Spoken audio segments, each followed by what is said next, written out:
In Japan, there's a term called Karoshi. What's that mean?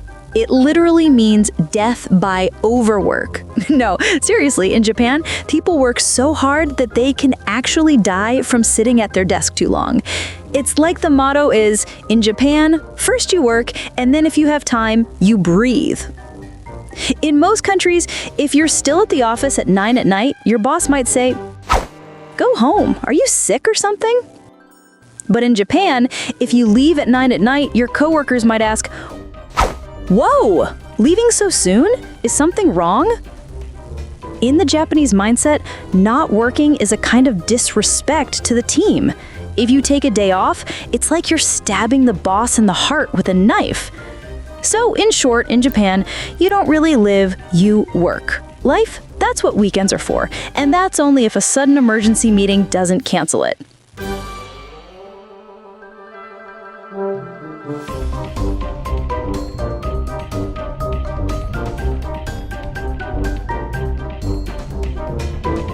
With this kind of work culture, it's not so strange that a prime minister would literally die on the job. Masayoshi Ōhira, the Prime Minister of Japan, was a shy, bespectacled, and very, very serious man. One of those politicians who seemed to have been born wearing a suit and tie.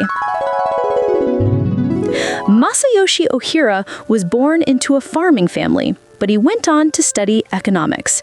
Gradually, he crawled his way up from equations and budgets to become the Minister of Foreign Affairs, and finally, in 1978, he became the Prime Minister of Japan. But he didn't have an easy job.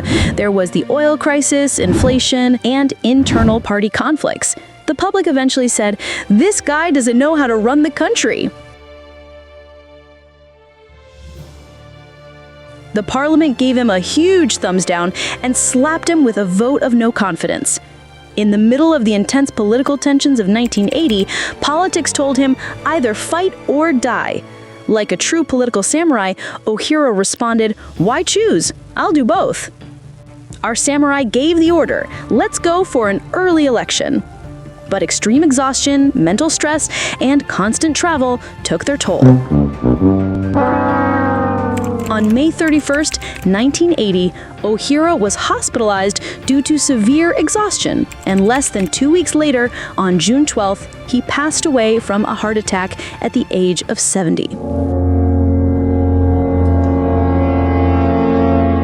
But this is where Japanese politics entered a new phase of drama. His death was a national shock because for the first time, a Japanese prime minister had died while in office and in the middle of an election campaign.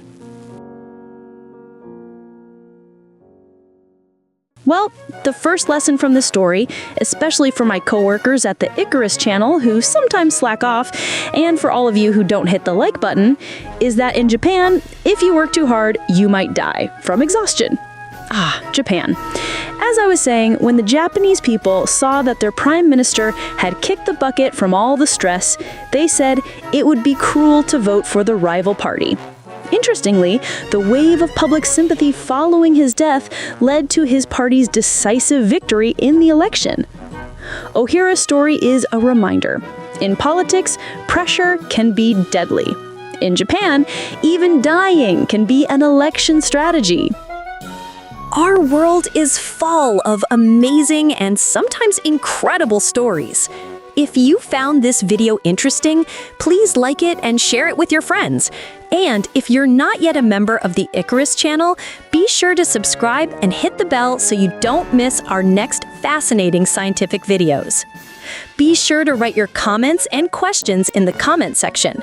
We'd love to know which part of this story was most interesting or surprising to you. Stay curious until the next video.